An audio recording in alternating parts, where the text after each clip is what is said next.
Good morning, everybody. Welcome back to Visitor Parking. This is episode 54. I could not help myself but get on this morning. I could not sleep, actually.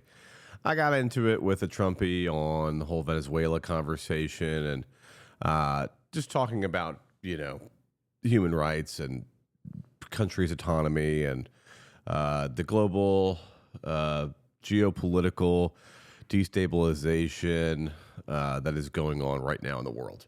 So, without further ado, let's get into it. I find it very difficult to argue with a MAGA supporter just because they go so quickly into footholds, and arguing in a foothold is kind of like arguing in a trench. You entrench yourself in one topic and one idea, one thought, one perspective, and it's very hard to get the other person out of that perspective because they have dug in a real safety foothold on that perspective. For example, if I'm going to talk about how we shouldn't bomb Venezuela because Venezuela is its own country, dictatorship or not, we must do that with the consent of, with the American people, if we're going to take out the head of a nation state. Whether that nation state was elected or not elected, has done terrible things, I get it. I don't support Maduro. I think it's evil what he was doing, just like Putin, just like Xi Jinping. But we can't, unfortunately, go to war with the whole world. Well, they did try that a couple times. World War I and World War II, Nazi Germany did attempt to fight the world. And that's not what we're doing here. So let's not go there. I get counters like, do you know what the War Powers Act lets us do? You're wrong. That's a lie. That's false. In blah, blah, blah. This is the time. They pick footholds. And it's like, you are missing the entire point of what I am trying to say. Yes, Maduro is bad. Like, footholds could be, but the Venezuelan people are so happy. Look at them eating their arepas and they're smiling and laughing. This is true. The Venezuelans are lovers. I am Venezuelan. I ate arepas every morning with my father. My grandma's from the Caracas. My grandfather's from Bolivia. My family members have sought out communist Che Guevara.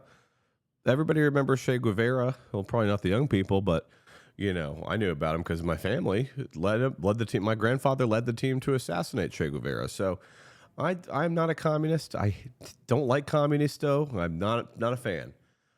But going in another country, taking out their head of state without Congress approval, and then saying that's not a war act. It's just a military action.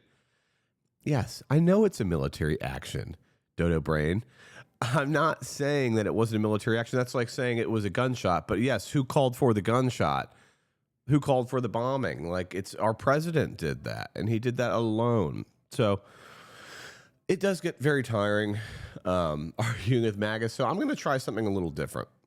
I'm going to try something where we kind of just cut through the bullshit here, and we're just going to talk about Air President Al Trump, Heil Trump, as they say in MAGA, whatever they say. I don't know.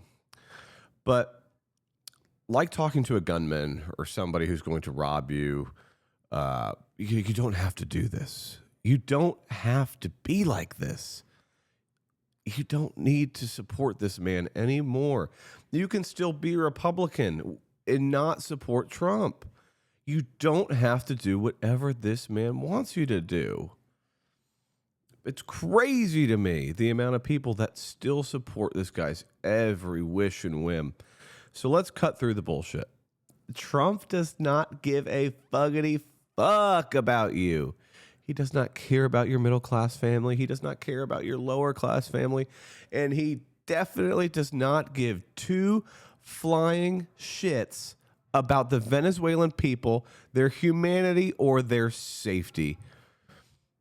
Trump, you have to acknowledge. No, let's go past politics. Let's look at the man. Let's look at the human being. Is this a good human? Did they teach about this human in school growing up to you? Did they say, hey, what is too much greed? What is a robber baron? What is bad? What is the antitrust? What happens when you declare bankruptcy multiple times? Do you just let down yourself, or do you let down all of your investors and the people around you in the cities that were impacted by these bankruptcies? Failed business plans. Any man who uses bankruptcy as a loophole and then calls himself a great businessman is no great businessman. I know plenty of great business people who don't have to file bankruptcy to get out of their debts. Like, I think where you guys are getting mistaken with Trump is you see Trump as this America, freedom first, badass, billionaire, Chuck Norris. He's not that. Trump is a scared little kid who was bullied and had a crazy relationship with his brother and father. His brother, who, rest his soul, committed suicide. The Trump family, the sons, the daughters, I just don't know how anybody can look at this family and say this is a great American family. I don't get it. The pain that this man has caused people this year, in 1 year alone, with the crazy deportations, the masked Gestapo in the streets, the Epstein files where he is hand in hand with Bill Clinton. You can point out Bill Clinton all you want, but Trump is right there in every file right beside Bill Clinton's name. It's Bill and Trump, Bill and Trump. This man goes as far as to say that I get people who comment on my TikTok yesterday is DTS, or like Donald Trump, or like deranged Trump syndrome. This man has coined a word for people who disagree with him. How fucking crazy is that? That's me saying, like, every employee that I let go or parted way with, whoop, they've got Vargas derangement syndrome. They're crazy. Everybody I hire, they just go nuts. They go nuts. Like, I would seem unhinged if I went around talking about my brand or my last name in that way. Any normal person who discusses themselves in third person is not normal. But I digress. The moral of today's story is that when you see Trump, who are you seeing? And if you watch Game of Thrones like I did, if it was one of your favorite shows or books, I'm going to use this story because it's simple and relatable and everybody can understand it. There were many gray areas. Good characters could be bad characters. Bad characters could be good characters. A good actor could do something really bad. A bad acting state could really help the good guys. So it was a very geopolitical show in terms of the parallels. If you cannot see that Trump is a Lannister, like what part of that show did you watch and were like, yeah, let's go Lannisters? That's kind of where I'm starting to think his supporters lie. Either they really admire the Lannisters for their gold and their wealth and their power, but at the end of the day, let's just start with this example. We'll go through 10 examples of why Trump is a Lannister. Today, we're going to go through 10 examples of why Trump is a Lannister. Stick with me. This is going to be a great episode. Number one, this is one of the most recent things I've seen, the most Lannister-ish behavior, is Trump put plaques of the presidents all along the hallway, the gates of the Citadel in the White House. And do you know what he did? He put their pictures, and then on the picture that he didn't like the president the most, who just recently competed with him, was Joe Biden. So he put a picture of Joe Biden's auto pen's signature to smear him, and all his little crony children came and snickered at the pictures. Like, that's what they do. This is the most Lannister thing about this family. There is a picture of the slimy one. I don't know his name, John Jr. or whatever, going at the actual image of Biden's signature. Okay. So they do this. I'm not finished. They put the pictures of the presidents up in our most historic hall where we elect you to come represent all of us, Democrats, Republicans, gays, trans, blacks, whites, Mexicans. You're representing all of America. And so not just the presidents that you liked. He thinks the plaques weren't enough. He thinks putting the spikes of the Starks heads wasn't enough. He has to go then and put a personal annotation, stamp them down there of what he thinks of those presidents. Not historical facts, but his opinions of the previous presidents. Barack Hussein Obama, like trying to allude to the immigrant story. Going with Sleepy Joe Biden. He went through all the list of the Democratic presidents that he disliked, and he wrote blurbs about them. This is in our White House. This is the same thing as when Joffrey takes Sansa Stark to go see the beheaded family members, and he's so happy, he's snickering. There's your father, your filthy traitor of father. Go look at him, girl.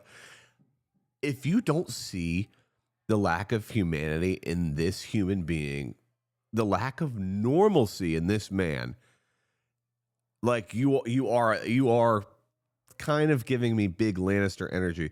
You can comment all you want. I hope you do, but I just, I think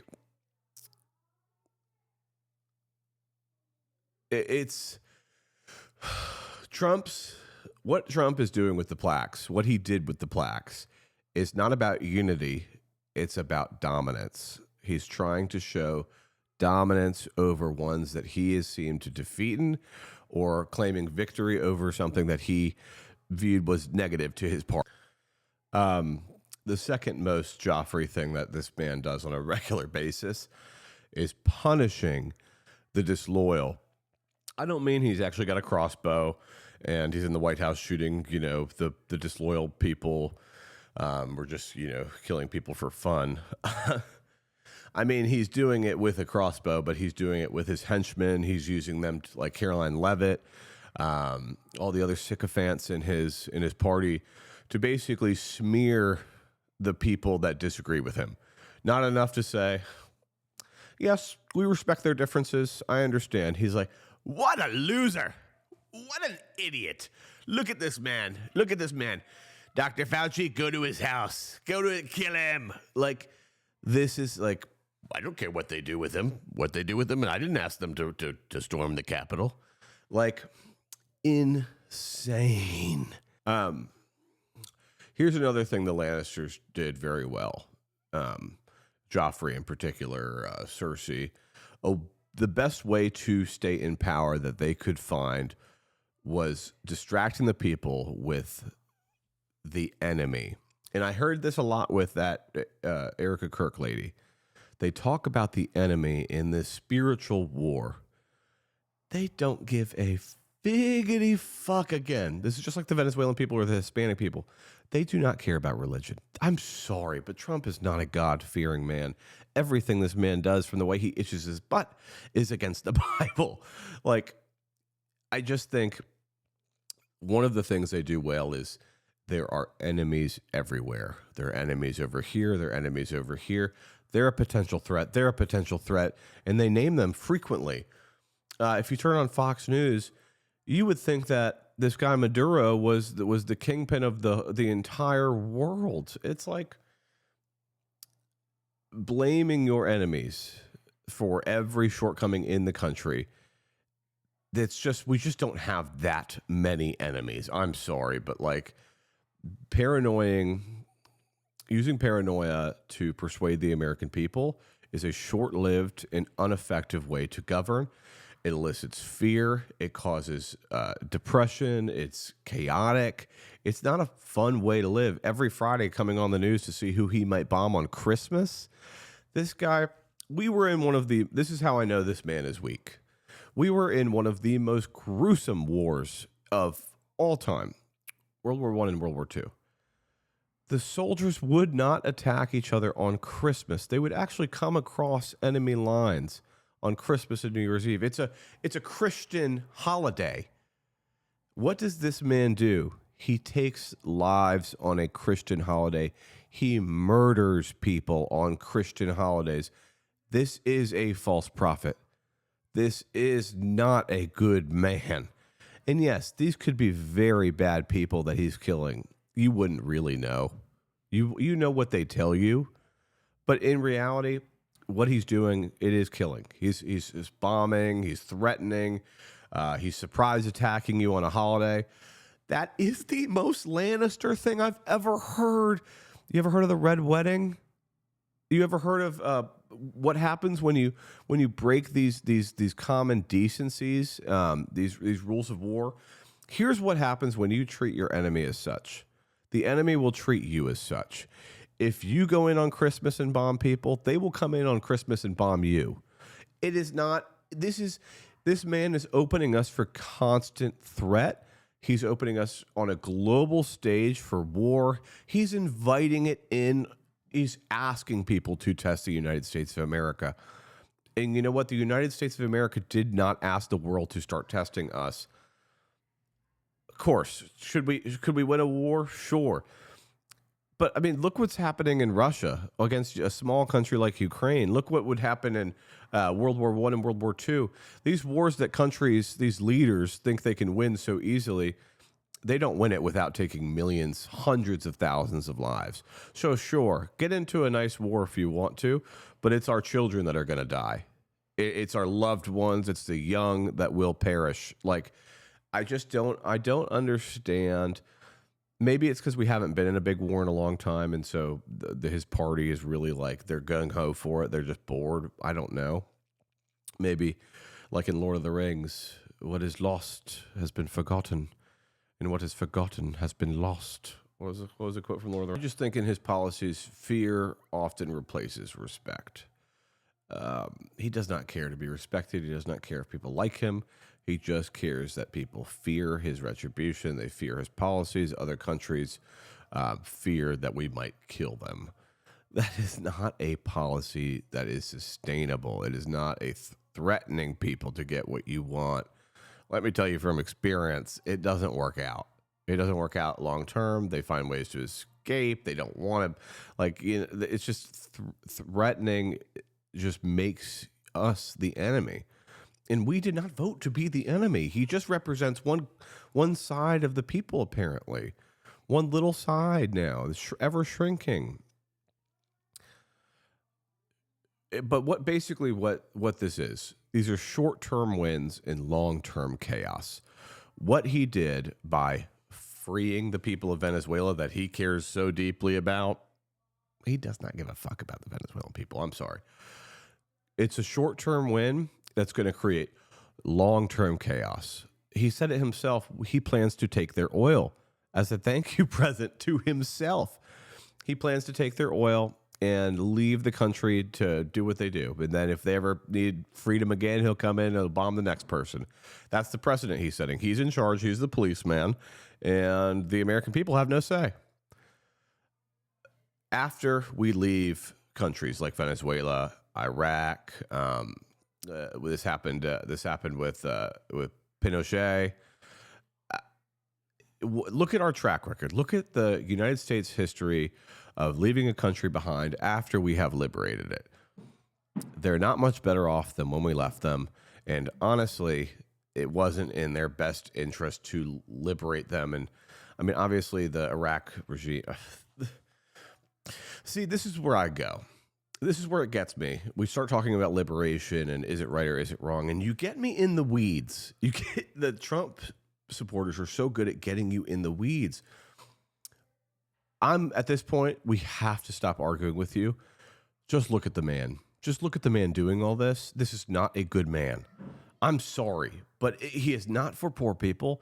He's not for middle class. He's barely even for rich people. He is out for himself and the people that have put him in power. Here's another interesting theory. Do you think everything you know about Trump as a businessman, as a person, the way he speaks, the way he articulates, do you think that Trump has the willpower, and do you think that Trump is the one behind the scenes getting himself elected 2 times? Or do you think it's the people that he's promising that he will line his pockets? Elon Musk, Apple, all of the huge companies that he had in his office on day one of his presidency that got him elected. So this goes deeper than just Donald J. Trump. This is a complete rotting corpse of corporate greed, taking their oil and running off with it, jumping up stock prices and then selling pump and dumps all over the place. I mean, the guy literally has a commercial where he puts his watch out there and he calls himself a businessman. He only has this platform because we elected him in office, and he uses it to profit. Like, he has $200, $300 million of donor friends or his own money to build a ballroom, but he doesn't have a cent to fund your health care. He doesn't care about you. Let him go. Stop fighting for him so hard. You can have another president. Take another one. Like, pick another one. Republicans, this is, please, if I can persuade just one of you to just reconsider the man that you're supporting, that's enough for me. That's enough for me. Just getting one of you guys to come over, break bread on Christmas, with us and celebrate the new year. That's okay. But to support this man, I'm sorry, but your president is evil. Like, he is not a good man. He's not a good person. You have to break free. When did Saruman the Wise give up? Tell me, friend, when did Saruman the Wise abandon reason for madness? Like, when did we abandon reason for madness here? I mean, I could go to Lord of the Rings. I could go to Game of Thrones. I'm just trying to find quotes. The Jedi, the Sith. You guys are literally voting for Anakin Skywalker to come out there and destroy the Jedi Order. I just don't understand. When's it going to stop? People are celebrating in Venezuela. I get that. I see it. They don't know what they're celebrating right now. We're about to take all of their natural resources. We are about to leave them worse off for the next 100 years. Next 100 years. They will never get back on their feet after this. They did not ask for Maduro, and they definitely didn't ask for Trump. They didn't ask for either. I'm sorry. But yeah, here's the upside. We got China and Russia out. Here's the downside to that. China and Russia are now thinking, well, this is going to happen to us, isn't it? If we wait, it will happen to us. So China's going to take over Taiwan. Russia's going to have to get more aggressive on their fronts. And this is what I'm talking about with Trump's little actions. He does these things to be recognized, to punish the disloyal, or to gain supporters from his deep base, or fund his pockets or his colleagues' pockets with the oil money that he's about to get. And he does not care how it affects the world. He does not care how it's going to affect the entire geopolitical destabilization. And this is just one move. If you continue to support this president, people will get hurt. People will start. We will be in wars that we cannot get out of. We will be in debt that we can't come out from. Stop blaming previous administrations. Take accountability for the now. Put America first if America is first. Give the people health care. I can't. I'm sorry. I'm getting emotional.